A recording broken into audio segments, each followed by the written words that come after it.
Welcome back to Scorecard here on Citi TV, and it's interesting that on Friday we were discussing this full-blown on Citi FM Sports Panorama about how the national team head coaching slot had been vacant for far too long because Ghana have qualifiers coming as far as the AFCON is concerned on the 20th and either the 27th or the 28th with Angola. So we needed a head coach in the position. Now, Otoado, of course, resigned right after the World Cup, and so it was baffling as to why almost 2.5 months after the World Cup we had not appointed a head coach. Well, the news just came in, maybe an hour, maybe two before I came on here, that Chris Hughton, former Brighton, former Nottingham Forest, former Newcastle United manager, and also ex-technical director, or he's been technical director for the last 12 months for the national team. He has now been elevated to the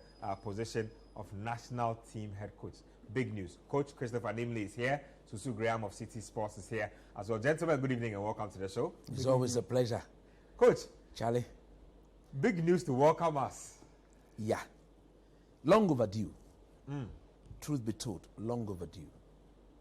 And for me, this sort of arrangement has long been in place. You and I are not surprised. Yeah. Chris has been given the job. Yeah. Personally, to be honest with you, like I said on Sports Panorama, I didn't want him to get the job.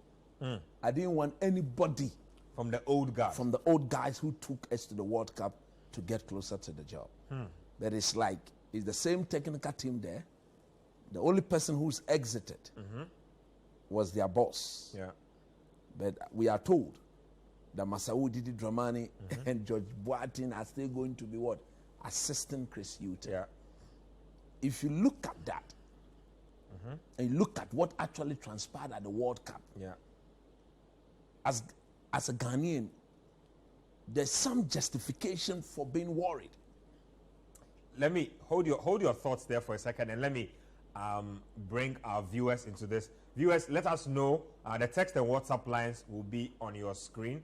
Let's know what you make of the appointment of Chris Hughton. And our brothers from Nigeria and Uganda, South Africa, and all over the continent, I'd specifically love your opinion on what you think about what Ghana has done with this particular appointment, especially following the last AFCON and the last World Cup. Let me know what you think of the appointment of Chris Hughton as Black Stars head coach. Yes, so like I was saying, if you look at what transpired at the World Cup, justifiably so, if you are Ghanaian, you should be worried. Because these were the same men who were in charge of our teams. We saw so many things done wrong. So many done wrong. We were there. We took a video analyst, Chris Hughton, we were told was the technical advisor to the playing body. We saw the problems that went through where we had the FA president behaving like a psychologist against the technical wish of the technical team, or whether they permitted that to happen. But one would say that as technical director, he couldn't directly meddle or tell his boss what to do. I mean, he had been appointed to do a job. That's what I'm saying is that. I was coming to the point where I was going to say that. Because he was part of, the man took $100,000. He took some. Yep. So we just didn't take him there to take that money. We expected that he would contribute fairly to decisions of our team. So I don't want to accept the fact that he wasn't part of what happened. He was part of what happened. He was part of benching Gideon Mensah when we needed him to play in that game against what? Uruguay. He was part of the technical team. You want to say that took that for decision. every decision that was taken, he cannot exempt himself. It was collective. Technical team. Collective. So you should be worried. But having said that, we should give him the benefit of the doubt. Because if you look at his track record, where he's come from, what he's been through, the level he's coached at, he's indeed, by far, in modern time, the topmost coach we are bringing to coach our team. That is what makes me a bit calm. For a coach who's coached in the EPL, he's coached Newcastle, he's coached Brighton, he's coached Nottingham. You want to say, this guy, he could offer us something good. My only hope, like Otto Addo himself said when he was resigning that day, that the next Black Stars coach will have to be firm. I think that firmness is for him to look boldly into the eyes of Keto Kreku and tell him that, young man, you are the Ghana Football Association president, accept it. But going forward, you will not be allowed to be part of player selection into our team. You have to stay as far away from that as possible. You give me absolute control because that is my jurisdiction. That is my area. Yeah. I am in charge of the playing body. Selection-wise, I decide who comes and goes out of this team, not you. We'll be watching from afar. Yeah. Me, you, all of us, will be watching from afar. This is a man who has been brought up in the modern way. He's coming from a culture that more or less cherish performance of players. So I don't expect to see a third division player being given a call-up into this national team. I don't expect to see a player who is sitting on the bench being given a call-up into this national team. If we were to go back to all these things that we've not been doing right under Chris Hughton's tenure as head coach of the Black Stars, then Ketia, it is time for me to be given the job. One of the things I also want us to go back Did you hear to, that? I know. I said that if we were to go back to the sort of things that we have done for which our Black Stars has looked so ordinary, I'm telling the people of Ghana and the government for that matter, the GFA, it is time to appoint me because I will stand up to every form of influence and anything from Kurt knows if I'm the head coach of the Black Stars, he does not interfere. I will relegate him to where he belongs. Young man, concentrate on your administrative work. Leave matters of technical direction to the technical people. We wish him all the best. I will support him in hand. For him, I know he will talk. When any undue influence comes his way, he will speak out because of his culture. And we look forward to getting him to build a formidable team that will give us a good chance. We'll qualify to the next AFCON and give us a good opportunity to put an end to what would be a 42-year wait, isn't it? Of not winning a major trophy with the Black Stars. Well, what we know so far is that Chris Hughton has been made head coach of the Black Stars. We don't know the duration of his contract. We don't know the terms of the deal. We await those details. We are very sure that in due time those details will be made available. I'll come back to you, Coach, on it before we even move to any other football stuff. But Susu, just quick thoughts on Hughton getting the job after serving as technical director. What sort of insights should he bring? I mean, having had the benefit of that backroom, vision. I think considering the distance, the gap between the World Cup and now, it's only right that someone who was part of the backroom staff was hired, because if you are bringing a completely new person in with so close to the qualifier, with about a month and a few days to the 20th of March when we are supposed to play that qualifier. If we're a serious nation, and I said this before, we would have, knowing that Otto was resigning, by the time the World Cup was over, we'll have our new head coach. He can start scouting, knowing players. So the only way we can actually have continue the process is our technical director who's been there comes in. So in that way, I understand it. But I'm not a fan of Chris Hughton. Technical advisor, sorry. But I'm not a fan of Chris Hughton as Black Stars coach. And the reason I say this is more to do with what we've seen from him in the Premier League. He's used to managing teams that are underdogs. So if he takes us to a World Cup, it will make sense to me because we'll be an underdog at a World Cup. We are an underdog at the last World Cup. So sitting back, organizing the defense and that kind of thing, it will work great for him. But what we see... Also, please, we are not a major footballing nation anymore. Are we not underdogs now? We are underdogs now. Coach, let me because just before I continue, one of the last time the Black Stars defeated in open play a top 10 African team, it's been close to 3-4 years So we are not the powerhouse that we used to be. Points well made. Well, but that's the thing. Regardless of that, we know how Ghanaian supporters are. They don't want us to come and sit back against other African teams. If you go and sit back against Brazil or Argentina or England or France or whoever, no one will begrudge you that. But if we go to an AFCON and they see you sitting back against Egypt and you don't get the results, it's not going to end well for you. I get where coach is coming from, but I also understand you because I understand you as well. Being Ghana, you go into every game expecting to win, regardless of how it is. Especially when our people think that even the president of the land, Keto Crew, they all think that when we go to a major tournament, we are going to win it. It's a given. Exactly. So from that perspective, I don't think it would be good for the product that they are going to try and market. I don't mind it in the sense that if he's going to organize the defense, we are going to be solid. He has a solid game plan and we get results. On that level, I don't mind. But knowing what we know about Ghanaians, it's not going to be good enough because they are going to want us to play the ball, play attractive football, score 10 goals every game. You know how these things are. So from that perspective, I don't like the appointment. But coach is absolutely right. This is the most high-profile manager we've had. Since Avram Grant. Yes, since Avram Grant. Since Avram Grant. Absolutely right. And even then, I would say Avram Grant only got the Chelsea job because he was already in the club. So by default. By default. He doesn't, if you look at his managerial experience before and after that, there's not much to say.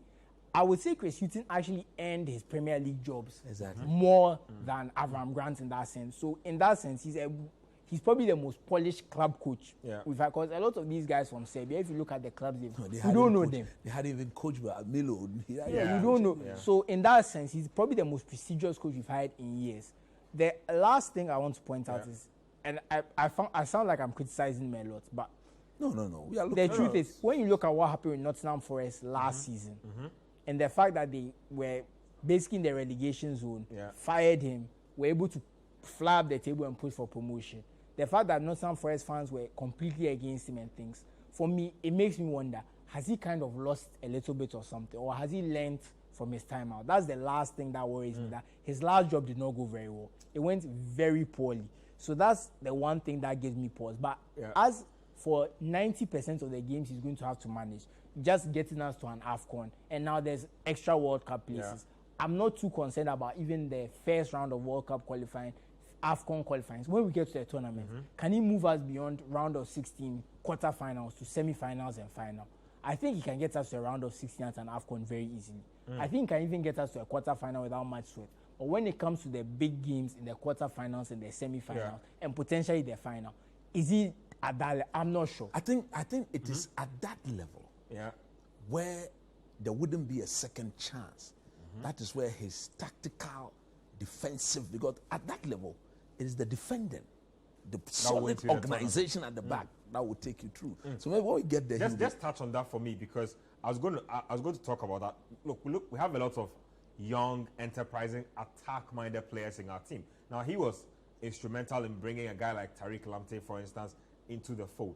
How does his managerial style mesh with the core of the young players we have in terms of the attributes that they have? Look, I think we needed a personality, first and foremost. Okay. And I think he is in that bracket. Somebody who, when he walks into the dressing room and he starts speaking, his profile, his pedigree will get every player to listen to him. Okay. And not only listen, but abide by the tactical instructions that he will give them.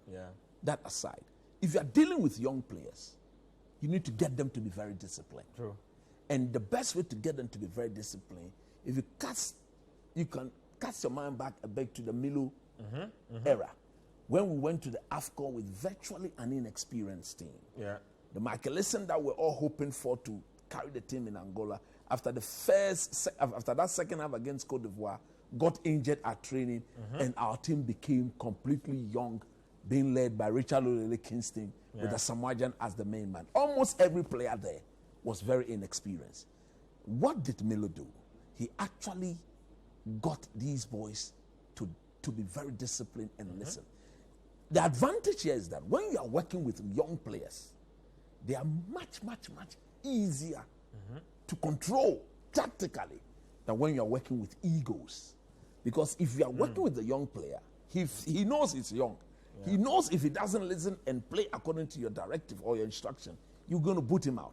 And that anxiety that comes along being a young player, very anxious, you need a sober head, an experienced head, to calm them down and get them to work as a unit. That is why some of us was very much against the appointment of Otuado going to the World Cup. I said it severally. You don't give an inexperienced team to an inexperienced person.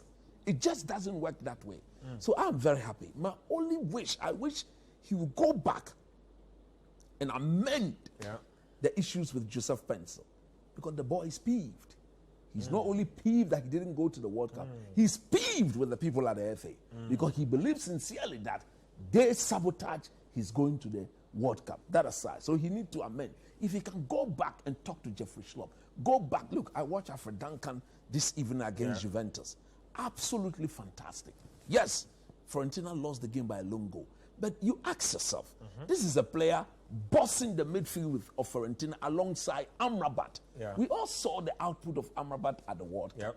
So the question is, we have a player who plays along one of the best midfielders in the just ended World Cup. He said he won't play for Ghana again. The people at the FA doesn't see why they should go and get such a player to rethink the decision and come back and serve his country. This is one of the things we want to see Chris Hughton use his pedigree, his personality, his experience, much very fatherly approach, and get some of these players to rescind that decision and come back into the Blacks. Because look, every Ghanaian player who is doing so well, who is playing at the top level, when I say top level, I have always said, if you play regularly in any of the 5 top leagues in Europe, if I'm the head coach of the Black Stars, automatically you are straight a Black Stars player. That is a non-negotiable. But we sit in this country. Over the years, we've had players play in the top leagues. They are not called. 3rd division players, 4th division players are called. When these players are called along with the top flight players, when they come, the man who plays in the Serie A, the one who plays in the English League or German, rather come and sit on the bench and watch Lomote and co, 2nd, 3rd division players to be playing. Under Chris Hughton, they should cease. They should stop immediately. Because if this doesn't stop, then it means Keto Kreku and his people will stay being in charge. I just want to say something. Yes, touch on it. Just 1 minute. Just 2 things. The points he made about the players we have, I think because our players are very good at dribbling and they have a lot of pace. Even if we play a counter-attacking system, it works for them. We should be going to because look at Kamaldeen's highlights against Southampton. He won man of the match, completed 8 dribbles. But if you notice a lot of dribbles, he was using his raw pace to beat his man very easily. Imagine someone like Kamaldeen, where maybe defending deep a bit, he picks the ball up maybe around the halfway line, and there's a lot of space, and he goes. Joseph Pencil, he goes. Make things happen. So that aside, don't have a problem. And talking about the players mending relationships, I don't think that's possible. And the reason why is if you are Joseph Paynes or you are Alfred Duncan or whoever who we are saying is wrong, and you see Chris Hughton, someone who was technical advisor to go to the World Cup, someone who seems ingratiated with the FA, someone they seem to like, you will probably think to yourself that it's going to be more of the same. Why should I even bother when it's the same people, the same person was already there? So I don't see, I hope some of these players will be able to be brought on side. I hope some of these decisions to draw some of these players should not be up. Because like Coach said, if you have players playing the Premier League regularly, regular Premier League players, League 1, German Bundesliga, Syria, La Liga, etc., etc. It doesn't make sense that they are playing at such a high level, and you have other players who are playing in less. See, if you are playing in a league like maybe Serbia or Croatia or Greece, you have to be one of the best players in the league for you to be supplanting a player who's playing in those leagues. Because for me, even if you're on the bench of a PL team, there's a reason a PL team has put you on the bench rather than you being a star in Bulgaria or wherever. No disrespect to the players playing there, but there's a reason those leagues are where they are. So the truth is, once you're a regular player in certain leagues, your place in the Black Stars should be non-negotiable.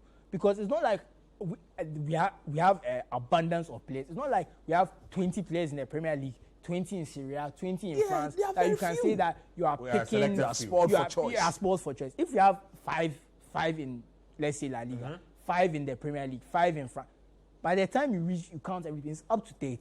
If you pick about 23, 25 out of that 30, that's a world-class team. Most national teams will kill for that. So I think coach is right on that. We should prioritize them, and at least if you're in a smaller league, we have to see you in Europa League, Champions League, Conference, at least be playing in Europe and making an impact in European competition if you are not in the top 5 leagues. Because at least it shows that you can compete with the best of the best. Yeah. Let me just summarize everything for you. For me, I mean, having been with the national team in the last 2 tournaments, a few things I'd want to see Chris Hughton do as national team head coach. First things first, you need to mend the relationships. Look, it's not negotiable for me. A national team where players who are deserving feel aggrieved and feel like they are outsiders and can't be in regardless of their stats, regardless of their performances, it doesn't really bode well, because the lads on the pitch are giving their heart out, they are playing their heart out, but there are people whose bitterness will fight against you, and these things work. You might think it doesn't, but they do work. So I'd like to see Chris Hughton be a unifier. Secondly, I'd like to see him give this team an identity. I was a little confused about what we were as a team under his predecessor, and so I'd like to see him bring an identity to the team.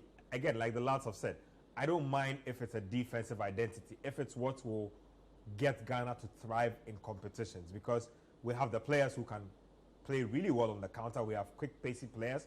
We have young players, and so bring us an identity and then bring some discipline into the team. Look, bring discipline into the team. Our national team, just like everything else in life, thrives on discipline. If the playing body isn't disciplined, the technical staff isn't disciplined, you will not achieve anything. So you need a unified front for this to happen. Discipline the team, and I'm very sure that you'll be on your way to glory as Black Stars head coach. We wish Chris Hughton well. There'll be more on all Citi Sports platforms, CitiSportsOnline.com, Citi Sports GS on YouTube. So you should look out for that.